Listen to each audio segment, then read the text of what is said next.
रांगेपर्यंत पोहोचतोय. हात वर करून आपण सांगू शकता. थँक्यू. प्रेक्षको, आपल्या आजूबाजूला अनेक घटना घडत असतात. त्यातल्या एखाद्या घटनेचं महत्त्व नेमकं काय आहे हे आपल्याला काही वेळा समजत नाही. काही काळानंतर त्याचे जेव्हा आंतरराष्ट्रीय पडसाद उमटतात त्यावेळेला आपल्याला कळतं की what was the importance of that event. हे मी सगळं अशा करता सांगतोय की 22 एप्रिलला पहलगाममध्ये दहशतवाद्यांनी हल्ला केला. आपले काही बांधव मारले गेले आणि जे मारले गेले त्यांचा धर्म विचारून ते मारले गेले. काहींना कलमा पढायला सांगितल्या, त्या कलमा पडता आल्या नाहीत म्हणून त्याला मारलं गेलं. अशा प्रकारे आपल्याकडे पहिल्यांदा घडत होतं.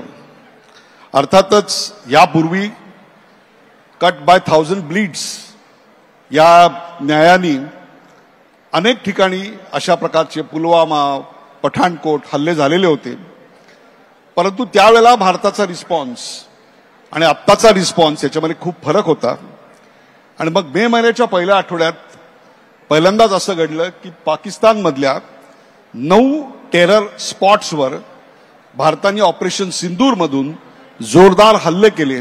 आणि त्याच्या पुढे काही दिवसातच खासदारांची 7 शिष्टमंडळं 30हून अधिक देशात आपल्या देशाची बाजू मांडण्याकरता पाठवली गेली. तिथल्या राष्ट्रप्रमुखांनी, तिथल्या मीडियानी त्याची प्रचंड दखल घेतली आणि त्याच वेळेला आपल्याकडे त्यावर काही प्रश्नचिन्ह देखील उमटवली गेली.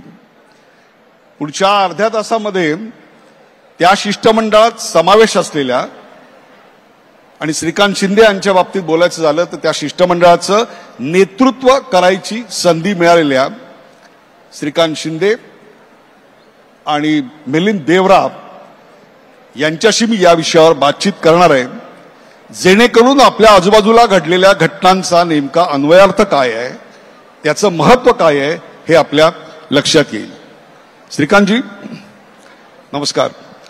पहिला प्रश्न, ऑपरेशन सिंदूर, त्याच्या आधी घडलेलं पहलगाम, हे सगळं तुम्ही पाहत होतात. पहलगाम नंतर एक महत्वाची गोष्ट घडली, ते म्हणजे काश्मीर जेव्हा बंद झालं त्यावेळेला पहिल्यांदा एकनाथ शिंदे तिथे धावून गेले आणि त्यांनी महाराष्ट्रातल्या अनेक यात्रेकरूंना सुखरूप परत आणलं. अशा प्रकारचं कृत्य कुठल्याही नेत्यांनी कुठल्याही राज्याच्या केलेलं नव्हतं. ते फक्त एकनाथ शिंदे यांनी केलेलं होतं.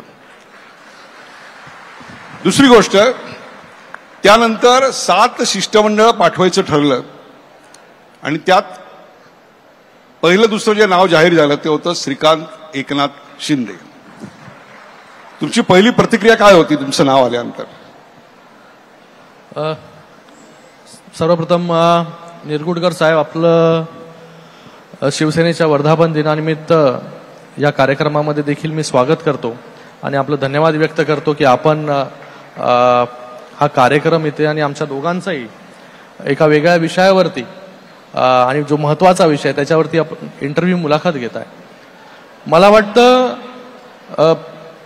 ऑपरेशन सिंदूर झाल्यानंतर आपल्या देशाचा मेसेज, आपल्या 140 कोटी जनतेचा मेसेज हा कसा जगापर्यंत पोहोचेल याच्यासाठी डेलिगेशन निवडले गेले आणि त्या डेलिगेशनचा एक डेलिगेशन लीड करण्याची संधी मला आपल्या प्रधानमंत्री नरेंद्र मोदीजींनी दिलं. मला वाटतं हे कोणाच्याही आयुष्यातला सगळ्यात मोठा दिवस असेल की एक डेलिगेशन, आणि तेही अशा पार्श्वभूमीवरती की जिथे आपण देशाचं नेतृत्व वेगवेगळ्या देशांमध्ये जाऊन आणि जगापुढे जाऊन मांडण्याची एक संधी, मला वाटतं ते माझ्या आयुष्यातली सगळ्यात मोठी संधी जी आहे मला आपले प्रधानमंत्री नरेंद्र मोदीजींनी दिली.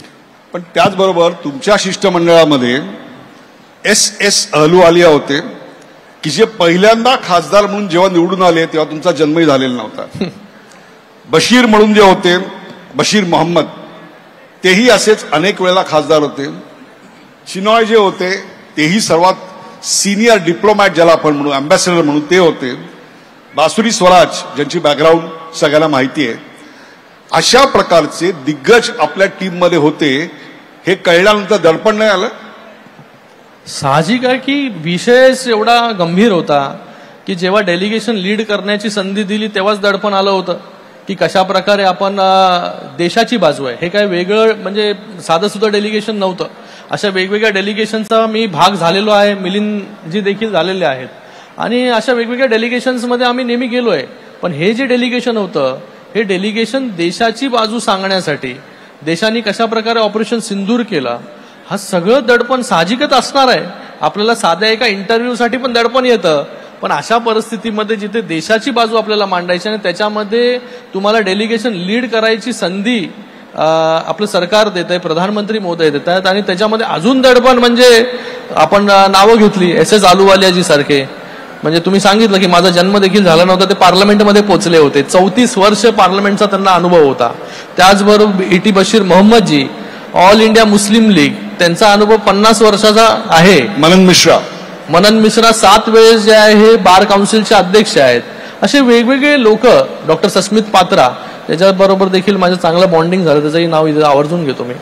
मला वाटतं या सगळ्यांबरोबर डेलिगेशन लीड करणं आणि ते यशस्वीरित्या लीड करणं, आपला मेसेज पोहोचवणं, हे मला वाटतं एक समन्वय जोपर्यंत आपल्या सगळ्यांमध्ये होत नाही तो समन्वय चांगल्या प्रकारे झाला होता. आणि माझ्याबरोबर जे मेंबर्स होते त्यांचा अनुभव राजकारणामधला खूप जास्त होता, तर त्यांना देखील माहिती होती की कशा प्रकारे एकाला जेव्हा लिडरशिप सरकार देतं किंवा प्रधानमंत्री महोदय देतात तर त्याला देखील सपोर्ट करण्याचं काम पूर्णपणे आणि वेळोवेळी मार्गदर्शन करण्याचं काम देखील त्यांनी केलं. आणि या प्रत्येक, मला वाटतं हा पूर्ण 14 दिवसाचा एक प्रवास होता, त्याच्यामध्ये खूप काही शिकण्यासारखं देखील मला मिळालं.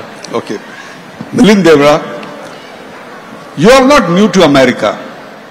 तुम्ही काय, तुमचे वडील काय, हे एक प्रकारे भारत आणि अमेरिका मैत्री मधला एक महत्वाचा दुवा आजपर्यंत राहिलेला आहात. कोणकोणते देश तुम्ही फिरलात आणि विशेषतः अमेरिकेमधला जो तुमचा प्रवास